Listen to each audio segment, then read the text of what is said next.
Israel ও Iran দুদেশের মধ্যকার দূরত্ব প্রায় ১০০০ কিলোমিটারেরও বেশি। তাছাড়াও এই দুই দেশের মধ্যে সরাসরি কোনো সীমান্ত নেই।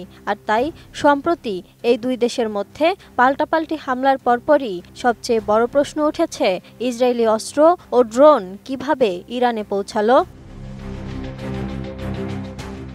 বিষয়টি নিয়ে ধারণা করা হচ্ছে, ইসরায়েল এই হামলা চালাতে তৃতীয় কোনো মুসলিম দেশের আকাশসীমাই ব্যবহার করেছে। সর্বাধিক সম্ভাব্য আকাশপথ হতে পারে জর্ডান, ইরাক বা সিরিয়ার আকাশসীমা বলেই ধারণা। ১৩ জুন ইরানে ইসরায়েলি হামলার পরপরই বেশ কয়েকটি সূত্র থেকে ইঙ্গিত মিলেছে যে ইসরায়েল জর্ডানের আকাশসীমা ব্যবহার করে ইরানে হামলা চালিয়েছে।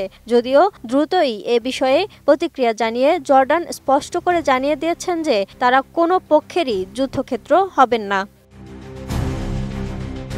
বিশ্বমানের থার্মিক্স রড, সালাম স্টিল থার্মিক্স, দেশের একমাত্র থার্মিক্স রড।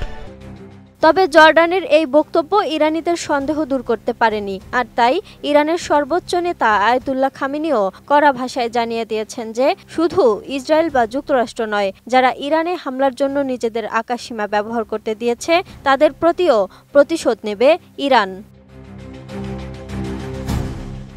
এদিকে লেবানন ইরানের ঘনিষ্ঠ মিত্র হওয়ায় সেই পথ ব্যবহার করলে ইসরায়েলকেই পাল্টা হামলার মুখে পড়তে হতো।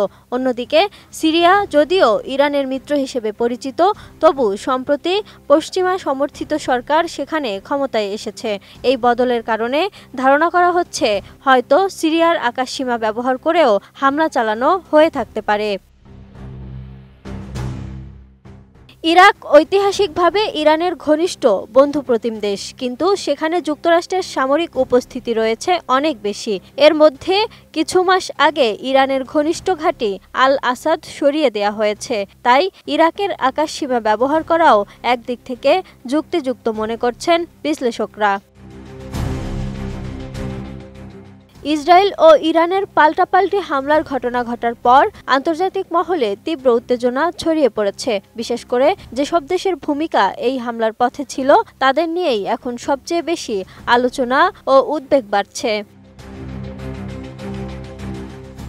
ইরান থেকে ইতোমধ্যে কঠোর বার্তা এসেছে, শুধু হামলাকারী নয়, পথ তৈরি করে দেয়া দেশগুলোকেও জবাব দিতে প্রস্তুত তেহরান। ফলে আঞ্চলিক উত্তেজনা এখন চরমে। আর পরবর্তী প্রতিক্রিয়া কোথা থেকে আসে সেটাই এখন দেখার বিষয়। Lima Sayanti, desk report, ATN news.